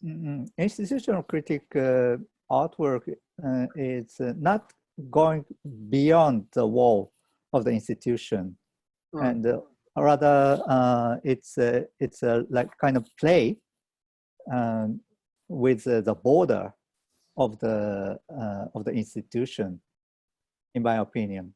So so in this sense, it can be said as a media art when we think about the format of the exhibition or format of the institution, the museum as an institution, as a kind of media. Then it's a play with this media. So in Jun's exhibition is it includes the difference of the character of three spaces. One is a gallery, one is kind of museum, and one is Taipei MOCA, which is more historic, which has a more historical building, and this also is a part of the play of the border of the institution, I thought. I think tradition, the institution is, or the museum is almost like an experimental field. For instance, we can create a company, or we can create an physical experiment within the institution. The institution protects you. If you create an artwork which is about branding or a company or making money, the moment you go into the museum, it protects you. You can still lose the money. You are not going. The bank is not coming to you. If you do it outside of the museum, the bank might come to you and say, well, you have to pay back now the money because you lost with your virtual project or whatever. Or you can critique the government. You can critique the government within an artwork, and the museum protects you, ideally. It gives you the frame that is there. You don't need to risk yourself that much as in the activist. And I think here's the chance, of course, of the institution traditionally, that you are, of course, inside, but of course you can critique the outside. And of course, I'm interested in this in general speaking, but I have had also the other experience by, as Yang mentioned, that I'm co-founder of an art center, or I'm a co-founder of several restaurants. And I've co-founded restaurants outside the institution and inside the institution. So inside the institution, we co-founded, we produced, let's say, one cafe or one museum shop. And within that, it never made a lot of money. but it wasn't about making the money. It was about thinking what the shop and about this cafe could be in the context of a museum. And it created other things. Maybe it created jobs, it created people to meet, and so on and so on, and it created an extra space. But outside, this project would have been a completely inefficient project. The company would have closed it after 3 months to say, are you crazy? We are not making any money. So I'm interested in this layer, both inside and outside. And I have to say, within this project, we are somewhere in between. Because the museum, of course, now that they know me enough, let's say, or my reputation is strong enough that they would give me a solo exhibition. That's why I'm inside, but at the same time, they have no idea what really I would like to do. So so it's a little bit inside outside with this whole project.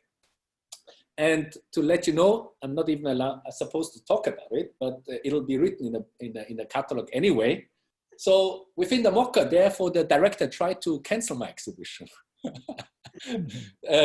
months and months ago. But of course, I wouldn't let her cancel my exhibition. Anyway, and I'm not allowed to talk about the details too much. After the exhibition, I will talk about it. but of course, we came to terms that I still can do it. And to a certain degree, I still don't know. Maybe this exhibition won't happen. But we're taking the risk still to do it and to create everything, and we have to get there okay. But even not knowing if it might be, if it happens or not, yeah. Can I ask Mustafa? Yeah, go ahead. Sorry. I'm sorry.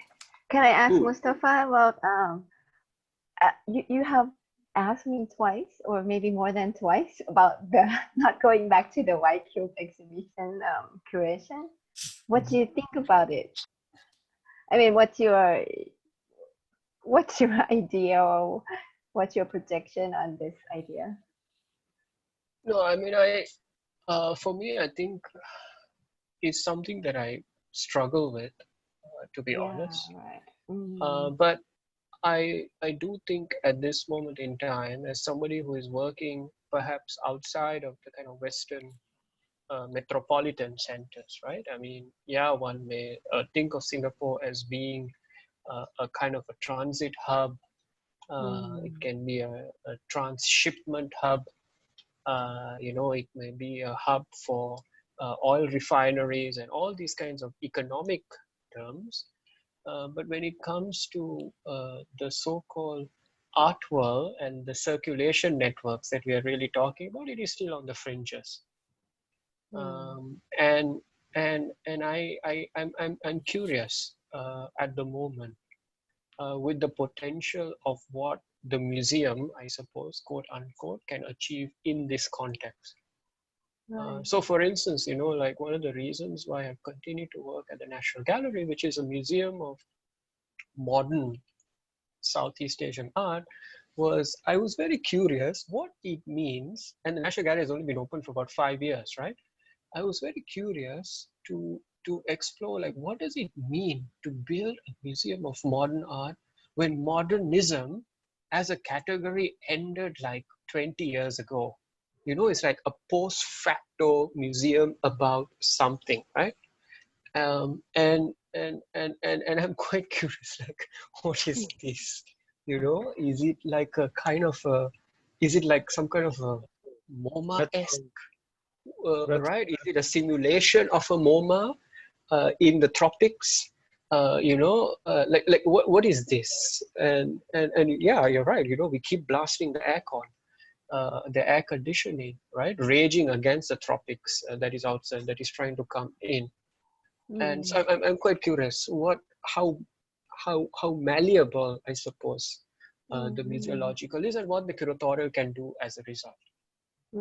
Yeah, so not to defend the museum as a sanctified space which you cannot touch, or but to kind of understand its problems in the kind of post-colony, right, that is Singapore. So on the one hand, you're the hub for all these economic aspects, but then you're still on the peripheries of the so-called art world, in a sense. Right. And then this creature, right, that you're grappling with, which is the museum, in a sense. So it's this kind of dilemma, I think, which is productive, I think, in a sense. And I think in the case of Singapore, right, I mean, obviously, what is outside the museum? This is a good question. You know, obviously, the context is very different from, say, a place like Thailand. In that sense, politically, demographically, economically, right? So this is an interesting question, Right. yeah, that I've been grappling with. Yeah, thank you. Yeah. Let me just add something. I was in a meeting at the Taipei Fine Art Museum, which is pretty much the biggest museum, or the most important one here in Taiwan, and it hosts the biennial, everything, and has also the most important collection of modern art of Taiwanese. And they're trying to build next to the main building another building, and I was there to discuss with the director. But this museum is built right at the landing strip, Behind the museum is the Songshan Airport, okay? So they've built a museum right where all the airplanes just land. One accident of an airplane, not only do the poor people die, the whole collection of modern art of Taiwan disappears within one. It's completely insane. Really, look at the map and you see the Songshan Airport right behind the museum. So, but also it's acoustically crazy, because when you're in the museum, every 10 minutes or 15 minutes, you hear an airplane. And this was built in the 80s without, realizing what a museum should be about, preservation or anything. It was thinking about, okay, where is a lot of land next to the airplane? Because, nobody wants to live there. Yeah. There is an expression that I use to describe the museum, at least in the kind of post-colony. It's I think of it like a headache that refuses to go away. You can take as much paracetamol as you want, but it's still there.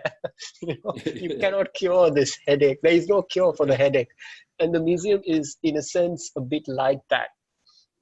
Outside of its kind of Western, quote unquote, territorial kind of Western genealogy, and it's a kind of a headache that I constantly carry around, and I find it productive, actually. I don't think of this as a kind of a cynical attempt. It's really a kind of a productive space where the body really experiences this kind of ringing in the head, or it's like a little screw that it goes. It doesn't hurt you. It's just slowly, a bit like Jun's exhibition. Yeah, it's good to have a screw in your head. Yeah. So this is a headache. The Taipei Fine Arts Museum. All right. We open for the question? Yeah, we should. Yes. Anybody from the audience who likes to say something or like to ask something? Not only me, but anybody. Yeah, please go ahead if you have any question. You can directly speak to the microphone, unmute yourself and speak to the microphone, or type into the type the words into the chat box. So please feel free to ask.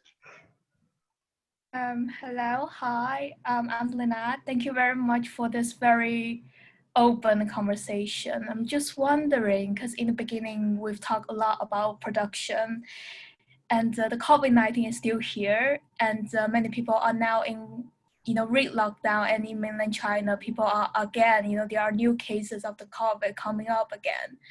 I'm just wondering how, in such a precarious day, and museums are planning so far ahead, 5 years ahead of yourself.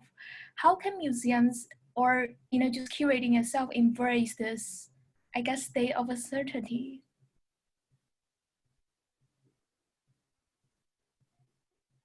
What museum? Mustafa must. Mustafa, you have a museum. Meruro-san also runs. Oh yeah, Washida-san, you have a museum. Right. Sorry, I couldn't understand the last. That's a good. Meruro-san good. Okay, Meruro-san and boss, and you two can answer his question. Well, sorry, Lynette, can I just confirm? So the question is, how can museums embrace this precarious situation? This precarious situation. Yes, or this kind of uncertainty, or it really are making, because now many young artists, they lose a lot of opportunities, and it's supposed to be the year of them, going around. Now shows are being canceled. So in terms of all this uncertainty, how do we really embrace it, I guess, as young practitioners? Meruro, so maybe I can respond, and then perhaps you can as well. I think as a curatorial model. I mean, I think perhaps maybe I can share an example. Something that's happened at the National Gallery in Singapore. So obviously, when the COVID situation hit, there was an exhibition. I mean, to use Sia's word, the blockbuster plan, right? Which was an exhibition featuring works by Matisse and Picasso, and then of course there was another exhibition which was planned, which featured works by the First Nation, Australian kind of Aboriginal works. And obviously these kinds of exhibitions couldn't happen because logistics, all these things just ceased, right? And the museum responded by really developing a kind of a project which is titled Novel Ways of Being, which is still ongoing at the moment. And essentially it initiated a series of conversations with all of small, medium, large-scale art spaces across the city of Singapore, and brought everybody together to generate a whole series of exhibitions that draw perspectives. And at the National Gallery, for instance, we opened up 2 of the gallery spaces and invited really young curators and artists whose in many ways also their livelihoods had been affected, right? Because obviously cancellations and so on and so forth. And I must say, the exhibitions were put together in rapid pace. I mean, I know one of the curators well, and literally, within 2 months, a little over 2 months, and these fantastic perspectives started emerging with very young, emerging contemporary artists. And I often kind of describe this moment as a very crucial turning point, I think, in a sort of an infiltration, you see, that had happened. Because for the longest time, large institutions have been somewhat guarded, in terms of how their programming efforts are developed and executed. And there are many reasons for that, obviously. But somehow the pandemic opened this little portal, you see, and for all these other perspectives to emerge. And the artists who are shown, they're very young artists. I mean, they would likely be shown at the Singapore Art Museum, which focuses on contemporary art, but not so much at the National Gallery, right? Which is, as I said, a kind of a museum of historical and modern perspectives. So in a sense, these kinds of little kind of glimpses or flashes start emerging. And a lot of the works are dealing with really critical issues, from ranging from questions around identity, gender, sexual orientation, so really critical topics that artists are grappling. So obviously there's an expansion of that space. This is one example, I think, that I can think of immediately.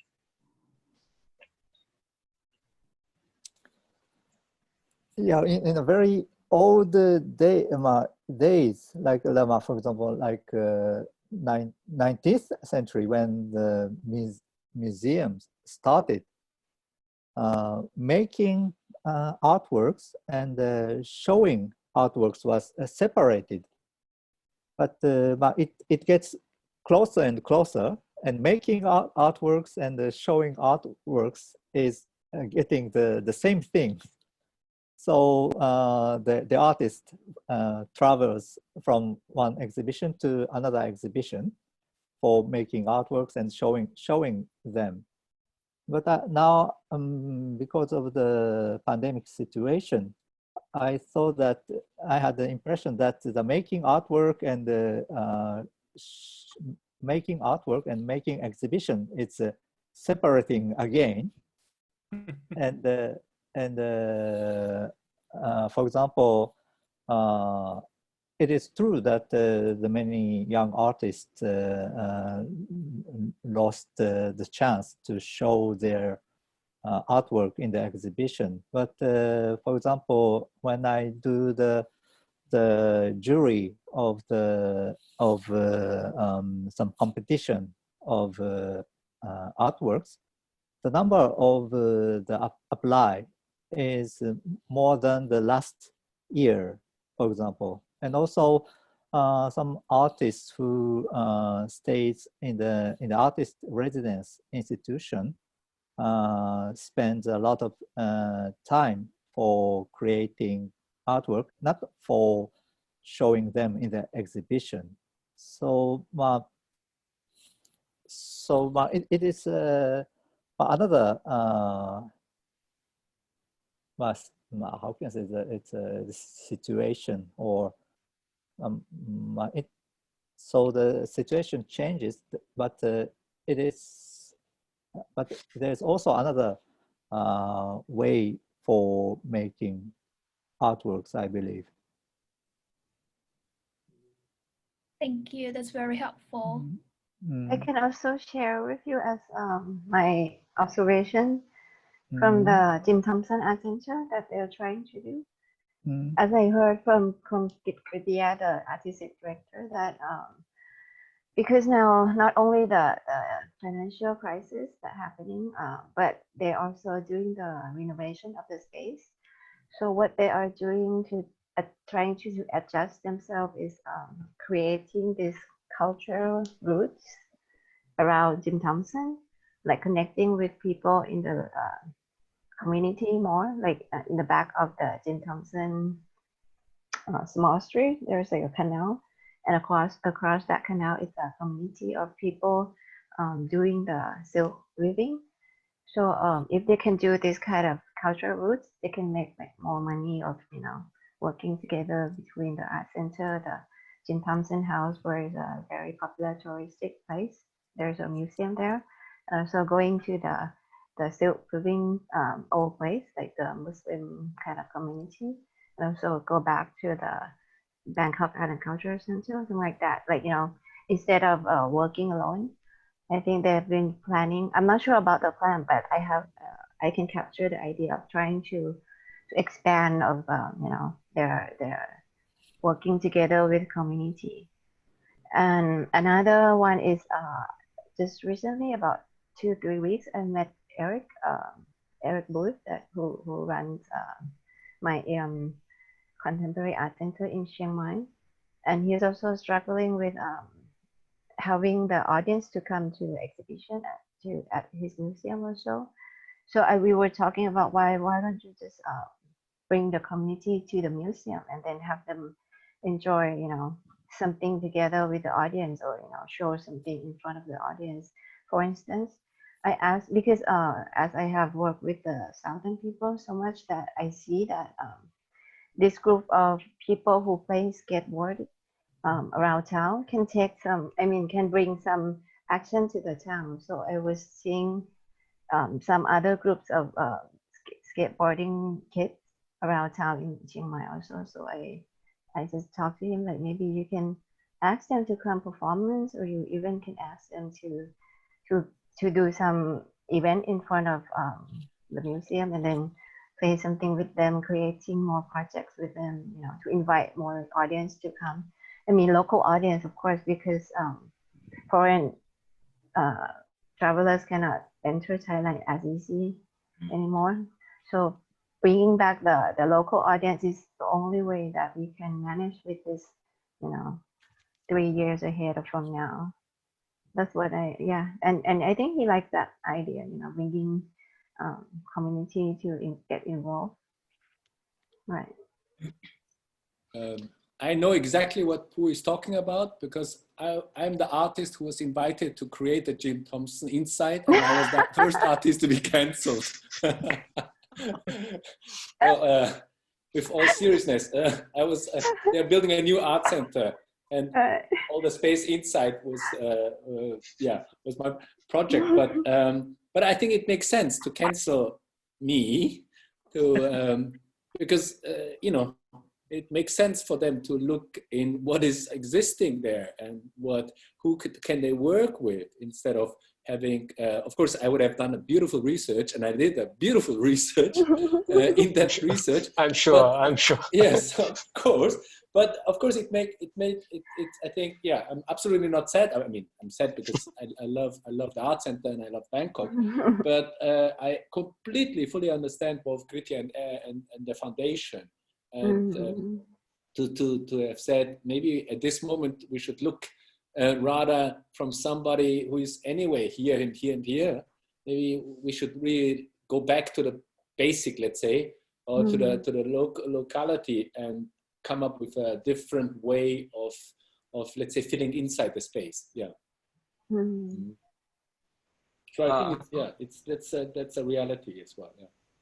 Yeah, I want to respond a little bit. You know, I used to work in the museum, Red Brick Museum. When I was there, like every 1 week or two, every other 2 weeks, and there are some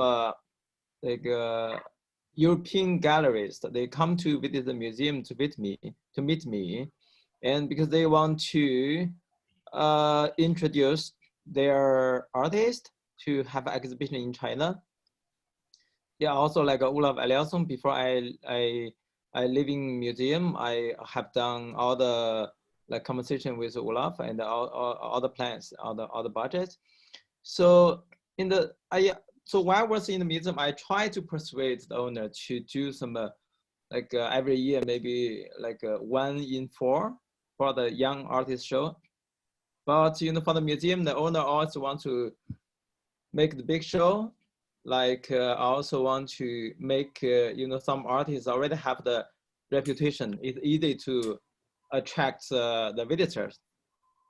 And they have the financial pressure. We can understand that, but it's really very, very small room for the young artists. Even like look at the Chinese kind of like biggest museum, and UCCA.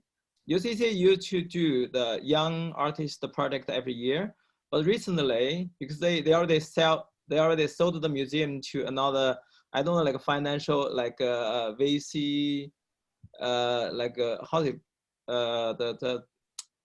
big company, and they invest the money to the museum. So I don't know, and yeah, the money is like a 宇航那个叫风投怎么说 VC venture capital.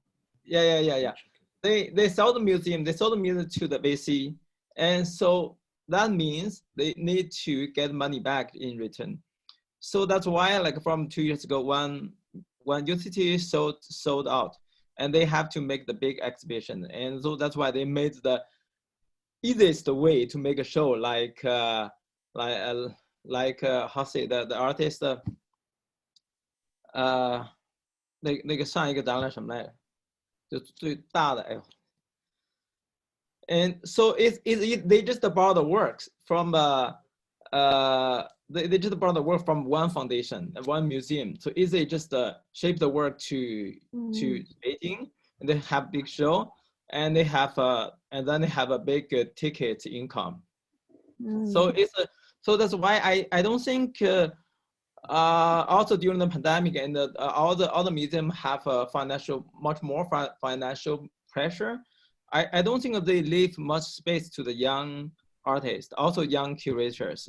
So what I want to say, forget about the museum. If you live in China, you have to forget about the museum. Don't try to go into the museum. And you have to find out, you have to build the new platform for yourself. That's why when I left the Red Brick Museum, I built this space because I want to find something to do for myself. there's very few museums in Beijing. If as an artistic director, where can I go if I quit the museum job? So yeah, only way you have to build your own platform, or your friends, you can build a new platform to do something different. Otherwise, if you want to try to go into the museum, that means you have to follow the rules. You have to make something they wanted. They want. So that's why, yeah, forget the museum. And if you have the chance, okay, you can cooperate with. Title of the next session, forget the museum. Yeah. Or how can Mustafa find a new job? Or replace it with another F-letter word. Yes, virtual. Come to Thailand. A lot of stories I'm talking about in China, okay?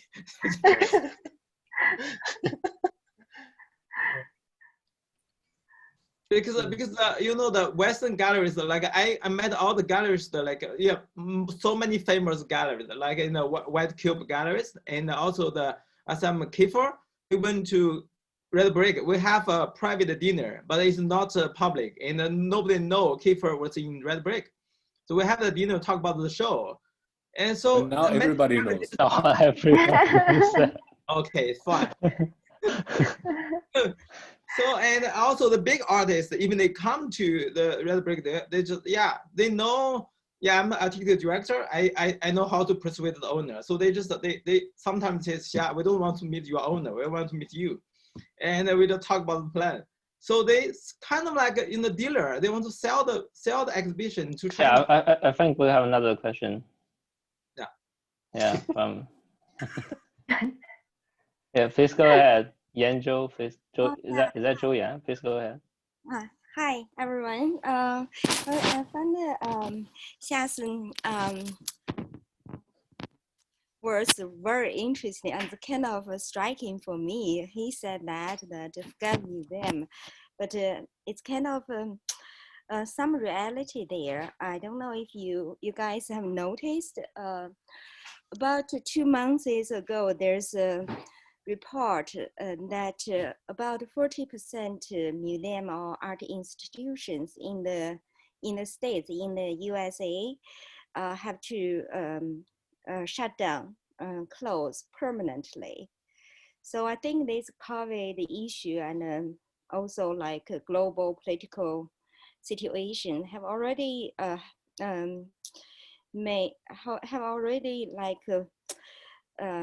formed this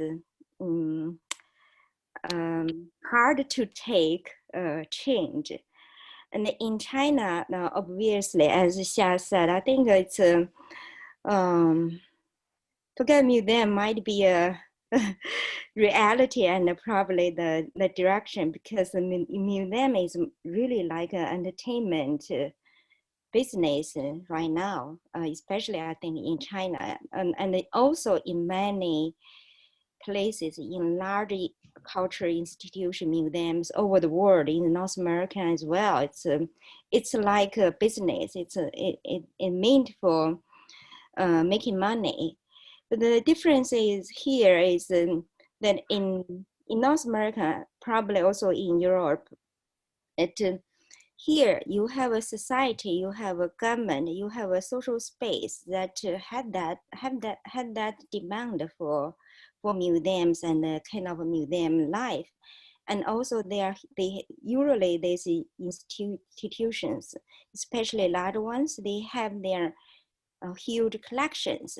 So it's not easy to just forget them. So they will still exist for a long time. But I think there's a challenge. But in China, definitely, you need to find the other platform. I don't know in other places in the world, but it seems this is a shifting. For me, I feel like a shifting continent, and I would see that emerging or new workers in this field really need to look to other directions. It might be good to forget museum. Yeah, thank you. And I really enjoyed the talk today. I really love that a kind of funny air in the talk. Thank you. You said the museums closed permanently because of the financial reason. Yes, I think because they break up. I think museums and art galleries in North America, especially in the States, in USA, they are partially sponsored by the government and collective public resources from the public, but also they highly relied on revenues from visitors, like membership, like visiting, like sales. And when this COVID happened, their revenue kind of cut short, so they have to close. They cannot sustain anymore. But this is not the situation in Canada. Canada has a very strong government support, so they gave money to museum institutions. I haven't heard anyone closed yet, but the other side is you see in the States there's strong art market, but in Canada there's no art market. It's almost like a kind of old socialism thing. It's so it's a different situation. But in the States, definitely, I think a big pack for museum workers. When they close the museum, how about the collection that they had? I haven't heard many stories. So there are some, I think there's one recently, just want to sell their collection, but not a lot. Maybe there's some arrangement. I haven't seen stories about that. I neglect that.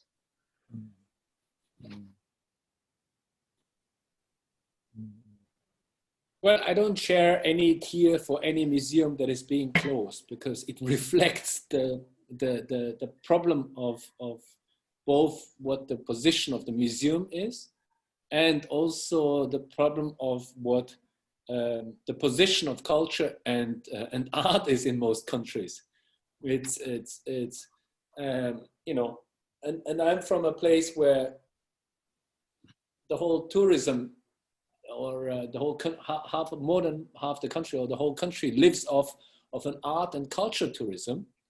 And we have a government who has absolutely no hell idea what contemporary art or culture could be about or should be about or anything. And it's sort of like a vehicle for tourism and at best creative industry. And I think if governmental museums have to close, it's not the fault of the visitors or the art production people.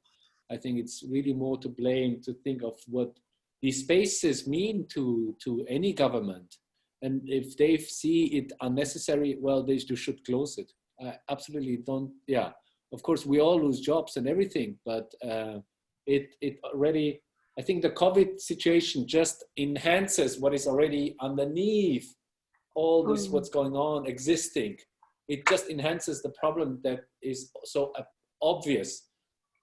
If in Austria, all the small restaurants close and Uber Eats and Google and Amazon and McDonald's make more and more money, it's not that suddenly people realize, you know, and go there, but it's suddenly, it's just a magnifying glass of what is existing already. A tendency that could have taken another 10 or 20 years has been put together and rushed out, yes.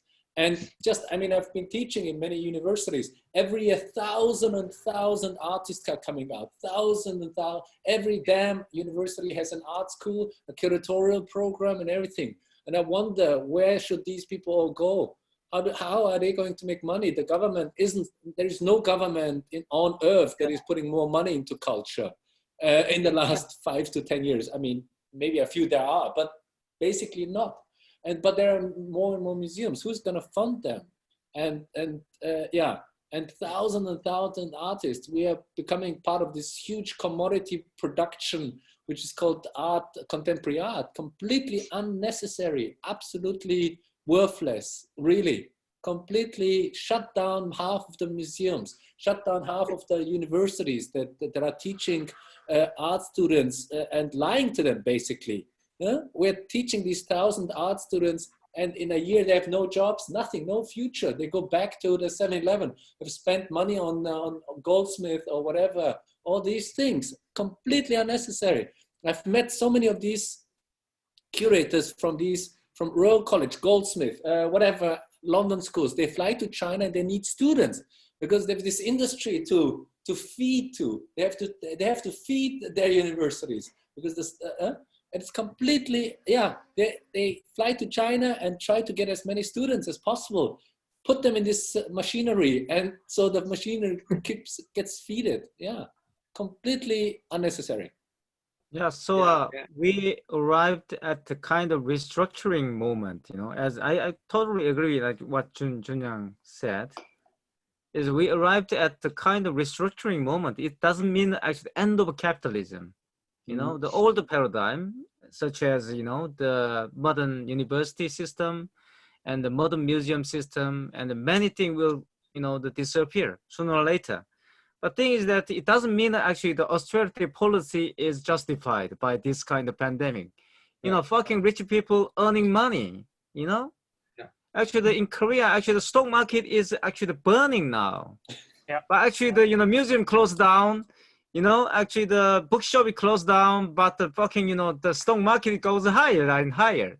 They earning money, they scraping the money at the moment. So actually, I think government should actually keep on this kind of, you know, actually the opening in a museum. We must actually demand it. That is, in my opinion, the artists should actually follow. That means, you know, actually this moment we actually should realize, we must realize the museum is not owned by artists. You know, this truth is revealed. You know, actually lots of curator and the artists, you know, believe that before this pandemic, you know, museum belong to us. But definitely it showed that, this is pandemic proved that. Artists, you know, do not actually own this museum. Who owned this museum? I think we must raise this question, you know. This is quite political in the actually over some very actually radical and, you know, very artistic intervention in this situation. So I think this is very important, you know, important moment. You know, as Jun Yang said, actually, okay, just not only actually the artist, but also other people has no future, you know. But I want to suggest, you know, you must be an artist. That is better than, you know, if you don't have any dream, you must do art. You know, that is better. Yes. I want to add some words in the. There's a like consultant. Or it's better to be an unemployed artist than to be an unemployed accountant, maybe. I agree. Yes. Sorry, Sha, you wanted to say something. So there's a kind of like a consultant website, and the people pay me to answer the question. And there's some young curators, like potential curators who want to be the curator. They study in the Golden Smith somewhere. They just came back. They wondering why I just send my CV and there's no interview. And sometimes they got the interview. They just the museum just ask them, do you have connection? If you don't have many connection, okay. If you don't have experience, they just okay, fine. They just end the interview. So they ask me, some of the young generation, they just study abroad. They came back. They ask me, how can I be a curator? Yeah, that's why I told them there's no room for you in the museum now in China. So because they need you first, experience, second, and connection, and they have many connection. And one girl just asked me, are they just I don't know, I don't want to mention the museum name.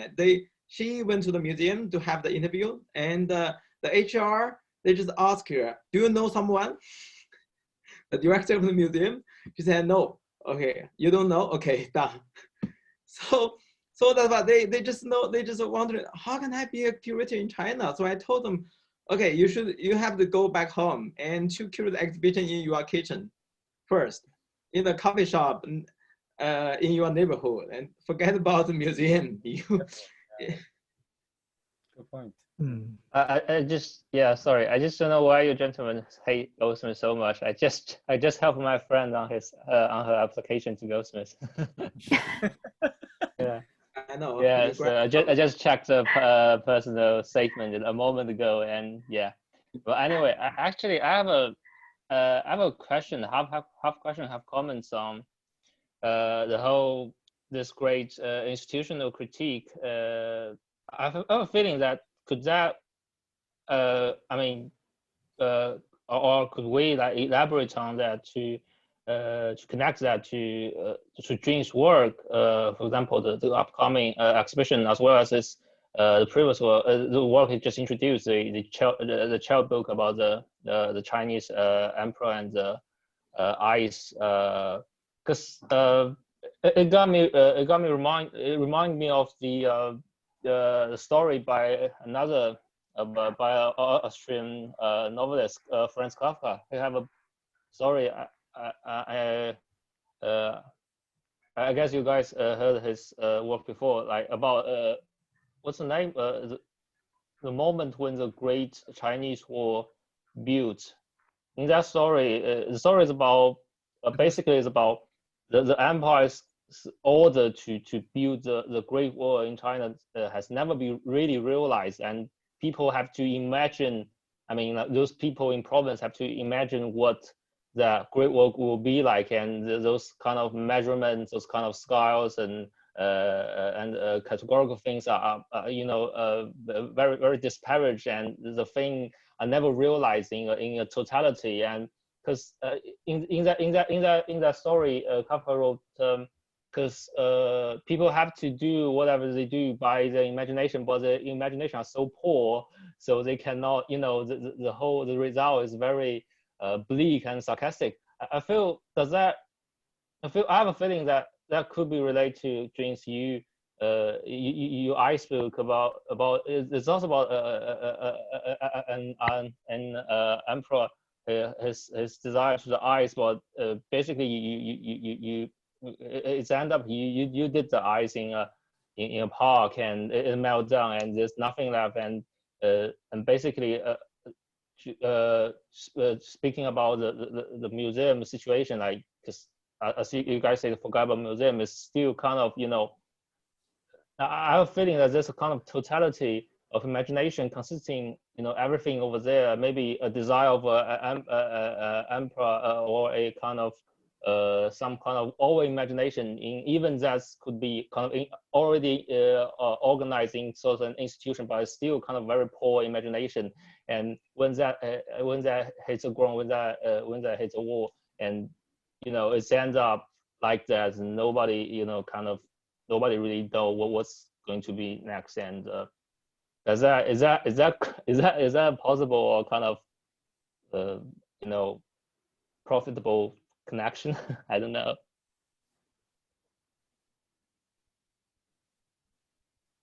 Well, it sounds like makes sense. I mean, yes, I think like we all said, we are in a situation of things being turning, or we come to an end of, not end of the system, but to an end of certain things that we take for granted. And I think it's absolutely necessary for us to reflect, what could be, should be, or whatever. And like also Alex said, all these companies are making tons and tons of money, and it's not that these museums, that people are profiting at this moment, and it's time for both for us to reflect what these spaces should be for, and also what our role is in society.